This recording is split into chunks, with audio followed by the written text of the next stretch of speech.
Have you ever noticed how, two people can look at the exact same event standing right next to each other and just walk away with entirely different realities? Oh, absolutely. It happens all the time. Right. Like, you watch a movie with a friend and you think it's this profound masterpiece about human connection. And they just hated it. Exactly. They are completely convinced it was just some cynical, emotionally manipulative cash grab. Or you both look at an overgrown garden Right. and you see a messy, exhausting chore that's basically going to ruin your whole weekend. Yeah, and they look at it and see a beautiful, thriving ecosystem. Yeah. And we usually just, chalk that up to different opinions. But what if it's much deeper than that? Well, that is the big question. What if you are literally incapable of seeing the world as it actually is? Welcome to our deep dive. Today, we are exploring an ancient, highly complex Buddhist psychological system that maps out the hidden subconscious layers of your mind. We're going to explore how you construct your own personalized, custom-built version of reality. It really is a staggering framework to try and wrap your head around honestly. Yeah. Because, well, it challenges the fundamental trust we place in our own eyes and ears. It really does. And our source material for this journey is a fantastic book called Living Yogacara, an introduction to consciousness-only Buddhism. It's written by Tagawa Shune, who is the abbot of Kofukuji Temple in Japan, and it's translated by Charles Mueller. It's a brilliant text. It is. The text does something incredibly difficult. It takes an ancient, incredibly dense philosophical system and grounds it in the observable realities of our daily lives. Okay, let's unpack this, because when we say ancient, I mean, we really mean it. Before we get into the psychology of how your mind is tricking you, we need to set the stage here. What exactly is Yogacara, and where did it even come from? Right, so Yogacara originated in India around the 4th century. Thinkers like Asanga and Vasubandhu were the primary architects of this school. And you can think of them essentially as early cognitive psychologists, Yeah. but their motivation was purely religious. They wanted to map the mind in order to understand how to, alleviate human suffering. Makes sense. And these teachings eventually made their way to East Asia, and the story of how that happened is just legendary. Oh, I love this part. Yeah. So there was this 7th century Chinese scholar named Xuanzang, Hmm. and he was so frustrated by the poor quality of translated Yogacara texts in China that he actually ignored an imperial edict forbidding foreign travel. Wait, he defied the emperor? He did. He snuck out of the empire and spent 17 years traveling through the West, primarily India, just enduring deserts and bandits, all just to gather these original texts and bring them back. I mean, he risked his life and defied an emperor just to get his hands on these psychological teachings. That alone tells you how powerful this framework is. Exactly. It was that important to him. But to understand why Xuanzang was so desperate for these texts, we really have to look at the fundamental problem these ancient thinkers were trying to solve. And it basically revolves around memory and the concept of who you actually are. That's right, Yeah. because the absolute core of Buddhist doctrine is the concept of anatman, or no self. Okay, break that down for us. So in this view, humans are not eternal unitary souls. Hmm. There is no permanent I sitting behind your eyes driving the meat suit. The meat suit, right. Right. Instead, you are just a provisional, ever-changing combination of physical and mental forces. Yeah. You exist through what is called dependent arising. Dependent arising. Yeah, which is basically a vast conglomeration of causes and conditions that are constantly shifting from microsecond to microsecond. So, if I'm understanding this, there is no solid, unchanging self doing the experiencing. I am just a verb, basically, like a process. The process is a great way to put it, yeah. Now, early Buddhist thinkers, specifically the Abhidharma school, they created a model of the mind to explain how we function without a permanent self. Right, the 6 consciousnesses. Exactly. They posited 6 consciousnesses. You have the 5 sense consciousnesses, which are sight, sound, smell, taste, and touch. And then you have the 6th, which is the thinking mind. The part of us that's actively thinking. Yes, the active part of you that processes language, forms concepts, and conjures images. Wait, hold on though. Because reading the source material, I kept thinking about the massive logical gap here, which the text highlights brilliantly with a basketball analogy. Oh, the basketball analogy is perfect for this. Right. So I want you to think about a child learning to shoot a basketball. The first time they try, they probably miss. But they adjust their grip, they change their posture, and eventually they make the shot. Great. And their body and their mind retain that experience. Now today, modern science just calls that muscle memory, right? Neural pathways. Sure, we have MRI machines for that now. Exactly. We are taught memory is stored in the physical brain. So why did these ancient thinkers feel the need to invent a whole hidden layer of consciousness to explain something we just chalk up to brain plasticity? Well, it's a really great question. Hmm. And it's because they were looking at a completely different continuity problem. How so? Even if we accept that the physical brain stores data, the brain doesn't literally grow in mass to accommodate the staggering amount of data we accumulate over a lifetime. Oh, like learning languages, emotional responses, the layout of our childhood homes, all of that. Exactly. But more importantly, the Yogacara thinkers were trying to solve a metaphysical puzzle. Okay. If those six consciousnesses, the senses and the active thinking mind, shut down when we go into a deep dreamless sleep or when we die, where is all this information actually being kept? Oh, wow. Because if there is no permanent self and the sixth consciousness is just powered down like a computer, Right, they just turn off. then your basketball skills, your colored perceptions, and your memories, they can't just vanish and magically reappear out of thin air when you wake up. Exactly. And this raises an important question for them regarding karma. The law of cause and effect. Yes, if karma is real, and if we retain skills and memories across gaps in conscious awareness, the mind absolutely must have deeper subconscious layers. To store all of it. Yes, to store our experiences and our karmic actions. The active waking mind is just the tip of the iceberg. The six consciousness model was fundamentally incomplete because it just couldn't explain continuity. Which means they had to go digging. The search for where memory and karma are stored leads directly to Yogacarra's greatest psychological breakthrough, which is the mapping of the deep subconscious. It really was a breakthrough. They added two entirely new layers of consciousness beneath the surface. They did, yeah. Beneath the sixth consciousness, the thinking mind, they discovered the seventh consciousness, which they called manas. Manas. Right. In the text, this is translated as the defiled consciousness. I mean, defiled is a pretty intense word. What makes it defiled? Well, it's defiled because it is the root of our greatest illusion. Manas acts as a continuous, preconscious tendency to assume the existence of an actual centralized self. Even though we already established there is no eternal I. Exactly. Even though no eternal I exists, the seventh consciousness constantly clings to the underlying flow of the mind and basically says, this is me, this is mine.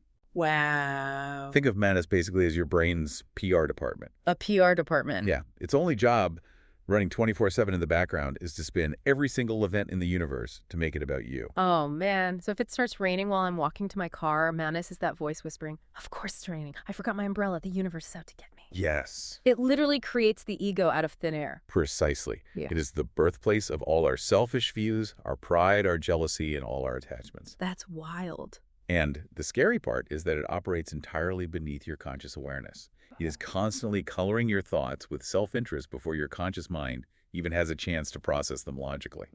Meaning, even when you think you're being purely logical and objective in your sixth consciousness, your seventh consciousness is down in the basement just pulling the ego levers. Blowing the levers, exactly. But it gets even deeper than that, because beneath the seventh is the absolute bedrock of the entire Yogacara system, the eighth consciousness. Yes. The alaya vijnana, or the store consciousness. So ultimate hard drive. The ultimate hard drive. Yeah. The eighth consciousness is the absolute ground of our existence. It is the locus where all karma is stored and reproduced. So everything goes there. Every single physical and mental experience you have ever had, every action, every word, every fleeting thought is deposited here as a kind of karmic seed. A seed, okay. Yeah, it is the source of continuity that bridges the gaps when you sleep. And in Buddhist doctrine, it is the consciousness that continues into the next life. Okay, so what does this all actually mean for you listening? It means that every single thing you do is being permanently logged into this eighth consciousness.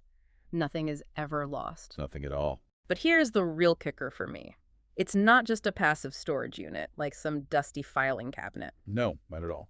Those seeds in your eighth consciousness secretly bubble back up and influence your sixth, thinking consciousness on a daily basis. If we connect this to the bigger picture, this completely changes how we understand perception itself. Okay, lay it on us. Let's go back to the vegetable patch we mentioned in the very beginning. Right, the garden. Yeah, a farmer and a city-dwelling office worker look at the exact same patch of dirt and plants. The raw visual data hitting their retinas is totally identical. Sure. But the farmer's eighth consciousness is just overflowing with karmic seeds related to agriculture.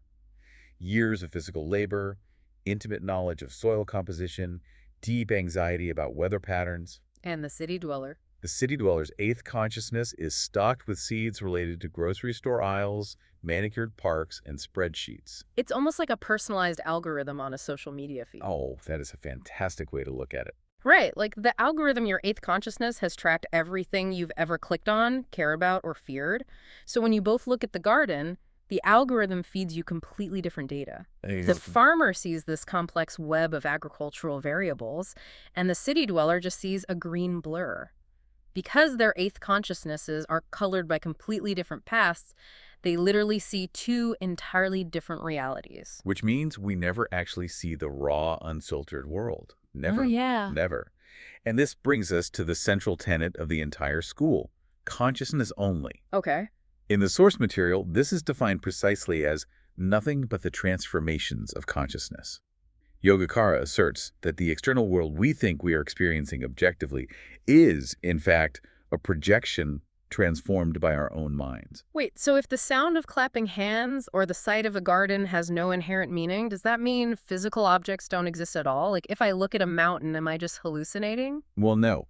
You aren't hallucinating the physical atoms, but you are hallucinating the meaning and the form of what you see. Ah, okay. The text uses a beautiful Japanese tanka poem about Surusawa Pond to illustrate this perfectly. Oh, I remember this. Poem goes, "At the clapping of hands, the carp comes swimming for food, the birds fly away in fright, and a maiden comes carrying tea." So one single physical event, just the clapping of hands. Just one sound wave moving through the air, Oh, but the carp, conditioned by their past seeds, hear a dinner bell. right. The birds, conditioned by their survival seeds, hear a predator. Yeah.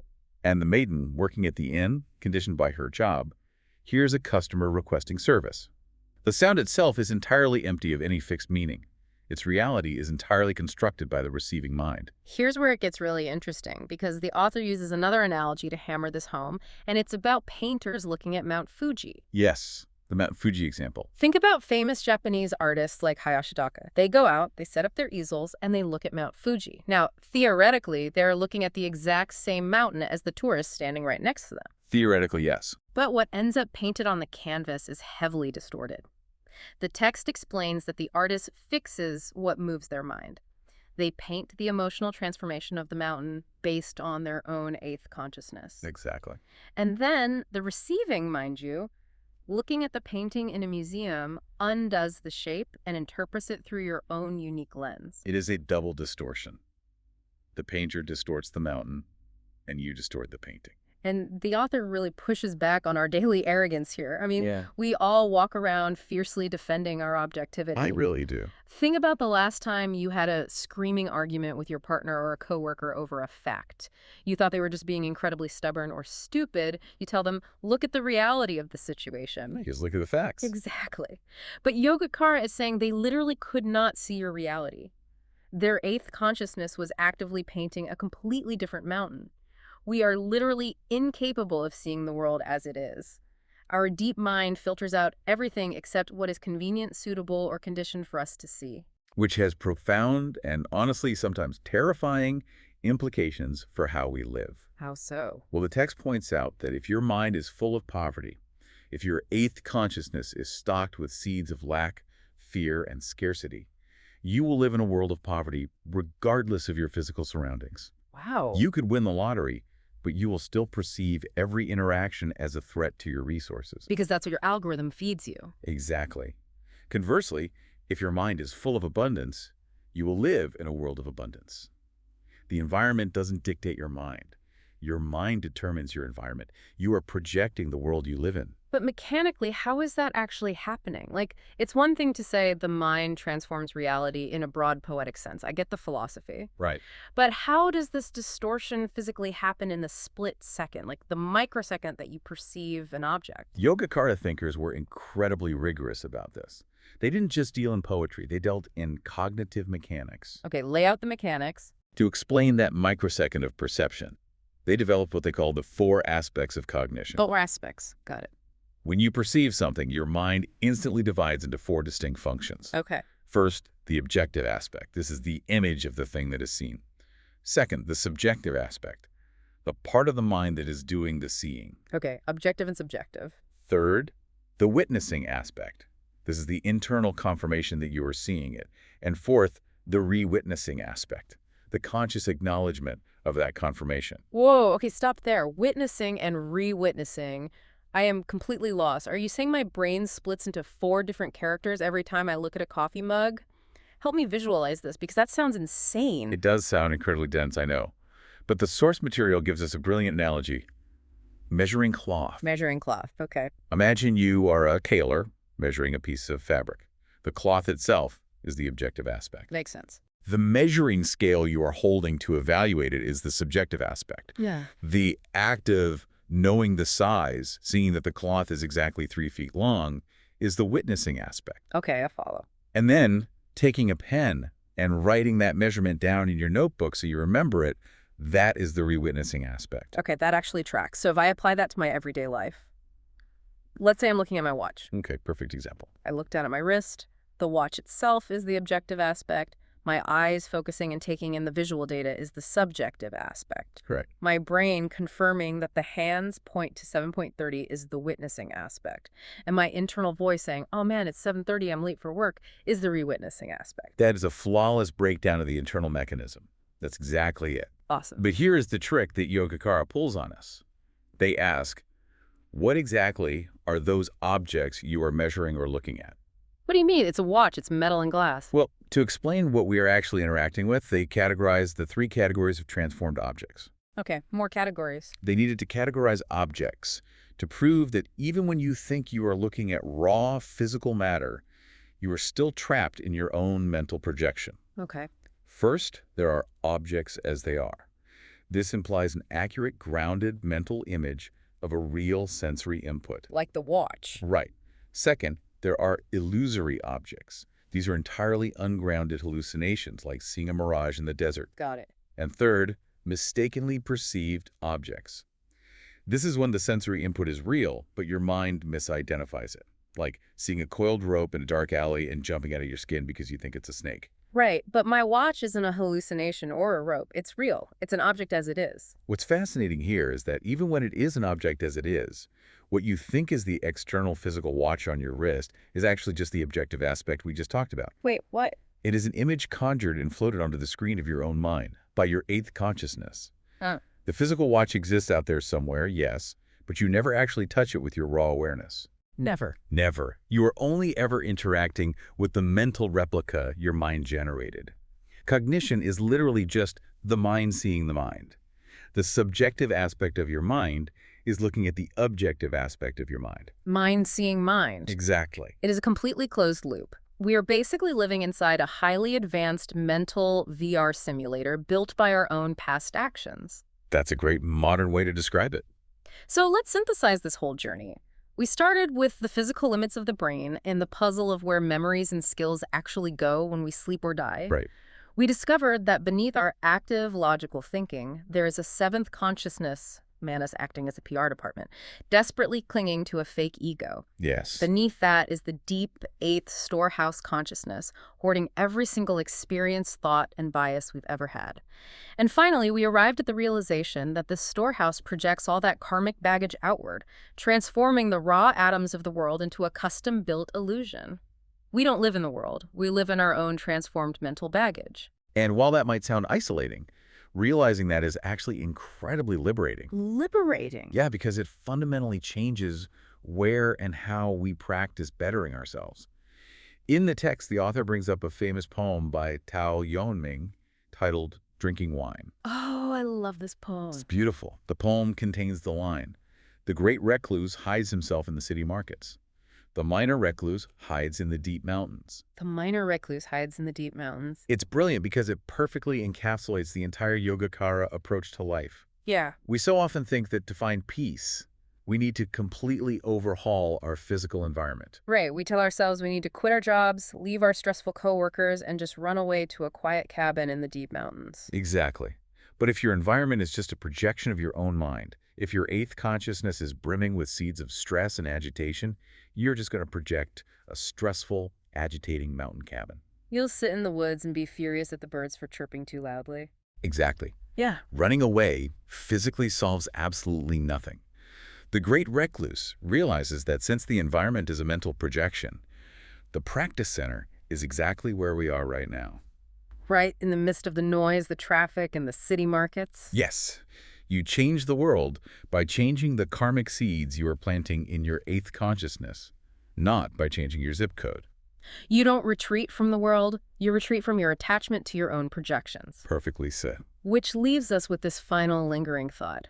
If every single person you interact with today, your boss, your partner, the person who completely cuts you off in traffic is walking around in their own customized, artificially transformed bubble of reality, generated by their own unique eighth consciousness, Yeah. and you are doing the exact same thing. How much of our daily conflict is just two isolated eighth consciousnesses bumping into each other, completely unaware that they aren't even looking at the same world? It's a humbling thought. It really is. Something to think about the next time you clap your hands and wonder who is listening.